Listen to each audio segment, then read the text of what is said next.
അൻവർ പറയുന്നത് ശരിയാണെങ്കിൽ എം.ആർ. അജിത് കുമാറിന്റെ ആഭിമുഖ്യത്തിൽ ഒരു IPS ഉദ്യോഗസ്ഥന്റെ നിയന്ത്രണത്തിൽ ഫോൺ ചോർത്തൽ സംവിധാനം സൈബർ സെൽ എന്ന പേരിൽ പ്രവർത്തിക്കുന്നുണ്ട്. അതിൽ മാധ്യമപ്രവർത്തകരുടെയും എതിർ രാഷ്ട്രീയ പാർട്ടി നേതാക്കളുടെയും ഒക്കെ ഫോൺ ചോർത്തൽ എന്ന് പറയുന്നത് മനസ്സിലാക്കാം. മുമ്പും അതൊക്കെ ഉണ്ടായിട്ടുണ്ട്.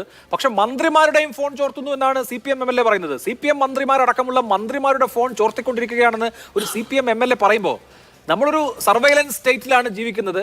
ബിഗ് ബ്രദർ എല്ലാം കാണുകയും കേൾക്കുകയും ചെയ്യുന്നുണ്ട്.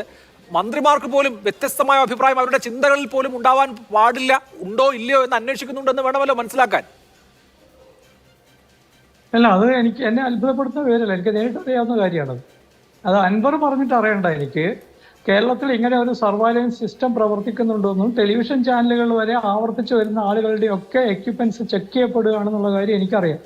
അതിനുള്ള സംവിധാനങ്ങളൊക്കെ ഉണ്ടാക്കിയിട്ടുണ്ട്. കാരണം ഇപ്പം ഞങ്ങളൊക്കെ ഈ പറയുന്ന ചില സാങ്കേതിക ജോലികൾ ചെയ്തിട്ടുള്ള ആളുകളാണ്. അത് ഞങ്ങൾക്കിത് വേഗം മനസ്സിലാവും. എങ്ങനെയാണ് നിങ്ങളുടെ ഫോണ് വേറൊരാളുടെ നിയന്ത്രണത്തിലാണെങ്കിൽ അത് ഇങ്ങനെ നിരന്തരമായിട്ട് ചെക്ക് ചെയ്തുകൊണ്ടിരിക്കുകയാണെങ്കിൽ എന്തൊക്കെയാണ് സംഭവിക്കാമെന്ന് എനിക്കൊക്കെ കൃത്യമായിട്ട് അതിൻ്റെ സാങ്കേതിക കാര്യങ്ങളൊക്കെ അറിയുന്നുണ്ട്. ഫോൺ ചോർത്തിക്കൊണ്ടിരിക്കുകയാണെന്നുള്ള കാര്യം എനിക്കൊക്കെ അറിയാം. അത് അൻവർ പറയേണ്ട കാര്യമില്ല. ഫോൺ വ്യാപകമായി ചോർത്തുന്നുണ്ട്. പക്ഷേ എൻ്റെ നിർഭാഗ്യം എന്താ ചോദിച്ചു കഴിഞ്ഞാൽ, ഞാൻ കേരളത്തിലെ ഒരു പൗരനാണ് എന്നുള്ളത് കൊണ്ട് കേരളത്തിലെ മാധ്യമ ലോകം ഇതിനെയൊക്കെ വളരെ ലഘുവായിട്ടാണ് സമീപിക്കുന്നത് എന്നുള്ളതുകൊണ്ടാണ്.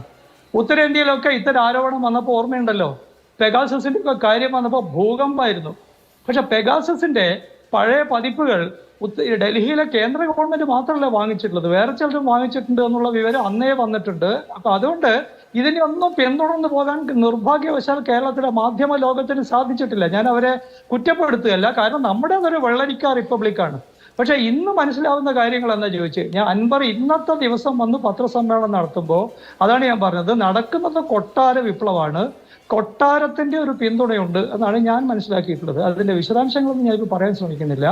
കൊട്ടാരത്തിന്റെ പിന്തുണയിലേക്ക് നടക്കില്ല. കാരണം ഇന്ന് വൈകുന്നേരം പോലീസ് ആസ്ഥാനത്ത് ഉയർന്ന ഈ പറയുന്ന പോലീസുകാരുടെ യോഗമൊക്കെ ചേർന്നിട്ട് ഈ അജിത് കുമാറിനെതിരായിട്ട് അൻവർ ഉന്നയിച്ച ആരോപണങ്ങളിൽ എനിക്ക് കിട്ടിയിട്ടുള്ള വാർത്ത കൃത്യമാണെങ്കിൽ DGP ഒന്ന് റിപ്പോർട്ട് ചോദിച്ചിട്ടുണ്ടെന്നാണ് കേൾക്കുന്നത്. അപ്പോൾ കൊട്ടാര വിപ്ലവമാണ് നടക്കുന്നത്. പക്ഷേ ഈ കൊട്ടാര വിപ്ലവം സഹിക്കേണ്ട ഒരു ബാധ്യതയും നമുക്കില്ല, കേരളത്തിലെ പൗരസമൂഹത്തിനില്ല, കേരളത്തിലെ പൗരന്മാർക്കില്ല, കേരളത്തിലെ മാധ്യമ ലോകത്തിനില്ല.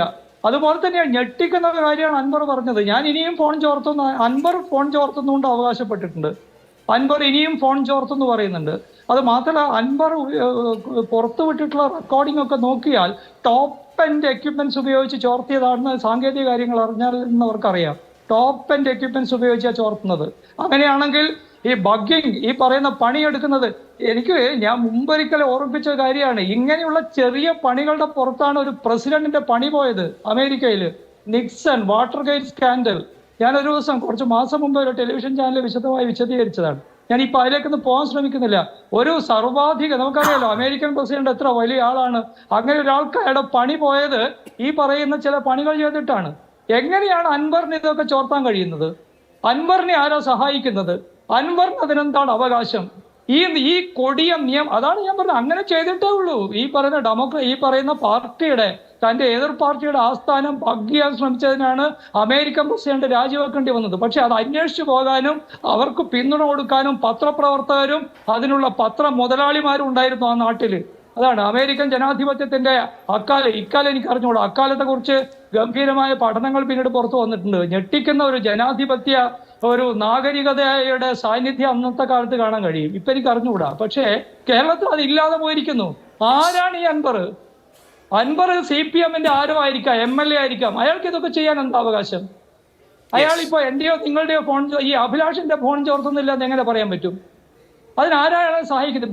ഇത് ഏറ്റവും വലിയ കുറ്റങ്ങളിലൊന്നാണ്. ജനാധിപത്യ വ്യവസ്ഥയിൽ ഏറ്റവും വലിയ, ഇപ്പൊ സെൻട്രൽ ഏജൻസികൾ ചോർത്തുന്നുണ്ട്.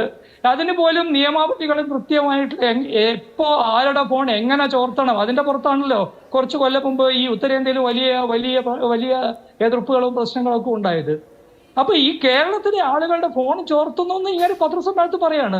എനിക്ക് തോന്നുന്നു കേരളത്തെ പത്രപ്രവർത്തകർ ആരും അദ്ദേഹത്തോട് ചോദിച്ചില്ല, ഇയാൾ ആരാണ് ഈ ചെയ്യാൻ? അങ്ങനെ ചോദിക്കാൻ ശീലിക്കണം. യെസ്. അങ്ങനെ ചോദിച്ചിട്ടുണ്ട് അമേരിക്കൻ പ്രസിഡന്റിനോട് ആളുകൾ, നിക്സണോട് ചോദിച്ചിട്ടുണ്ട്. ഇപ്പോഴും ചിലപ്പോൾ ചോദിക്കാറുണ്ട് അവിടുത്തെ പത്രക്കാര്, ഇയാൾ ആരാണ് ഇത് ചെയ്യാൻ, ഇത്രയും കൊടിയ നിയമലംഘനം നടത്താൻ ഇയാൾ ആരാണെന്ന് ചോദിക്കേണ്ടതുണ്ട്. കാരണം കൊട്ടാര വിപ്ലവം കൊട്ടാരത്തിന്റെയും ആ പാർട്ടിയുടെയും പ്രശ്നമാണ്, അത് നമ്മുടെ വിഷയമല്ല. ഈ കൊട്ടാരത്തിന്റെ ആളുകളല്ല നമ്മളായിരുന്നു. നമ്മള് ഇന്ത്യൻ റിപ്പബ്ലിക്കിലെ പൗരന്മാരായിട്ട് കേരളത്തിൽ താമസിക്കുന്ന ആളുകൾ അല്ല. ഇത് വലിയ പ്രശ്നമാണ്, വലിയ മാനങ്ങളുള്ള. നമ്മൾ ഇപ്പൊ 2 ദിവസമായിട്ട് പലപ്പോഴും ആളുകൾ കാണുന്നത്, പ്രത്യേകിച്ച് നമ്മുടെ മാധ്യമ ലോകമൊക്കെ കാണുന്നത്, ഇതെന്തോ ഒരു CPM എന്തോ ഒരു ചെറിയ മൂക്കളമ തർക്കം അതുണ്ടാകും. അതിപ്പോഴും BP ജയരാജനെ പുറത്താക്കിയാലും അത് വേറൊരു കാര്യം. ഇതല്ല, ഇതിനേക്കാളൊക്കെ പോകുന്ന ജനാധിപത്യ വ്യവസ്ഥയിൽ പൗരൻ ഉറപ്പ് നൽകപ്പെടുന്ന അടിസ്ഥാന സ്വാതന്ത്ര്യങ്ങളുടെ ലംഘനവുമായി ബന്ധപ്പെട്ട, അതാണ് അജിത് കുമാറിനെ കുറിച്ച് പറയുമ്പോൾ. അജിത് കുമാർ നാളെ നമ്മളെ കൊന്നുകളഞ്ഞാൽ എന്ത് ചെയ്യും? ഇയാൾ പറയുന്നു ആരെയും കൊല്ലും, കൊണ്ടുപോയി കൊല്ലും, കൊന്നയാളെ, കാണാതായ ആളെ കൊന്നതാണ് എന്ന് പറഞ്ഞിട്ടുണ്ട് അയാള്. ഒരാളെ കാണുന്നില്ല, അയാളെ കൊണ്ടുപോയി കൊന്നിട്ടുണ്ടാവും. ഇത് ചെറിയ കാര്യമാണോ ഇത്? തീർച്ചയായും ഒരിക്കലും അല്ല.